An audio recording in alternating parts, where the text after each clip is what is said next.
BEIJING Reuters In Xinjiancun, a ramsle village of migrant workers on the far southern fringe of Beijing. Demolition machinery tears into buildings as residents drag out the last of their belongings under the gaze of police and security staff. A citywide fire safety blitz prompted by a deadly blaze this month is forcing thousands of migrant workers out of their homes and businesses, igniting unusually direct criticism of city government measures seen by some people as unfairly targeting the vulnerable underclass. Beijing's municipal government launched the 40-day special operation targeting fire code and building safety violations after a November 18 apartment fire in Xinjiancun killed 19, almost all of them migrants. The Beijing government said it had acted on more than 25,000 violations in the operation's first week, which it described as purely for the lives and safety of the people.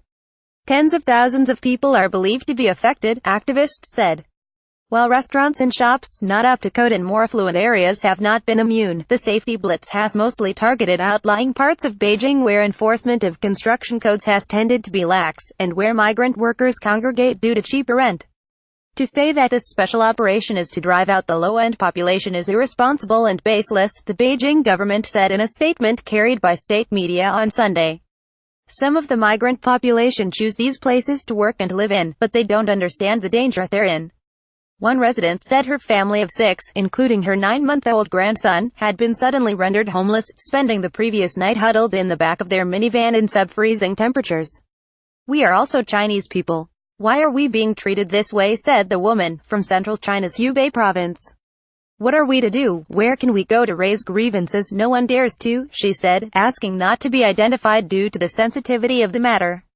Intimidating tactics. Local authorities attributed the November 18 blaze to faulty electrical wiring in an illegally modified two-story property housing shops and a cold storage facility in the basement, with the top floor subdivided into small, crowded living quarters. More than a dozen residents of Xinjiancun said at least 50 uniformed security guards in Chang'an, an urban management force which assists police, had smashed their stores' signage and issued threats to ensure compliance. The Beijing city government and the Daxing district government, which covers the southern part of the city, did not respond to requests for comment.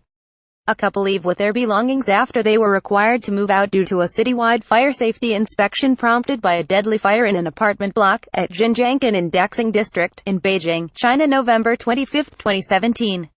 Picture taken November 25, 2017. Reuters. Jason Lexia Shaoqing, a 44-year-old supermarket owner, said he was told to move everything out and leave within 48 hours, after security guards cut his electricity and trashed the front of his shop.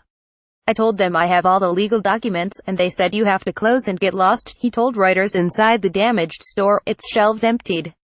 Residents and supermarket staff confirmed details of Xia's account. In Dingfujiang, a logistics hub in Beijing's east, residents on Saturday said authorities had cut off electricity and running water to force them out. In 2008, it was "Beijing welcomes you," said Liang Ying, from northern Hebei province, referring to the slogan of the 2008 Beijing Olympics.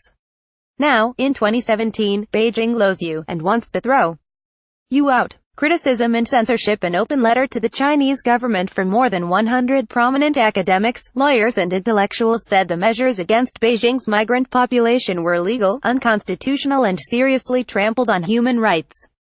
Such open criticism of government is increasingly rare as officials have clamped down on various aspects of civil society under President Xi Jinping. Some non-profit groups that sought to offer assistance said they have been obstructed by police, with their advertisements blocked by censors. Tongzhou Jiayuan, a private community service center in Beijing's Tongzhou district, said it was shut by police soon after posting a notice on social media welcoming struggling migrant workers to come and stay. On Monday, Beijing Party Secretary Cai Chi said authorities should have given more time for residents to relocate and called for the operation to be carried out in a more orderly fashion, according to the official Beijing Daily. Some 8.23 million Beijing residents came from outside the capital, almost 40% of its population of nearly 22 million, according to a 2016 report by the state-run Chinese Academy of Social Sciences. While the city says the cleanup is for safety, it is also consistent with policies to control growth. In September, the central government approved Beijing's plan to cap its population at 23 million in 2020. Ma Zhitao, 32, who arrived in Beijing at the start of the year to work as a laborer in the hope of providing a better life for his 10-year-old son back home in rural Shaanxi province, said he was now forced to return home. "I thought it would be different," said Ma, whose power and water had been cut off at his home in Dingfujiang. It's the capital after all.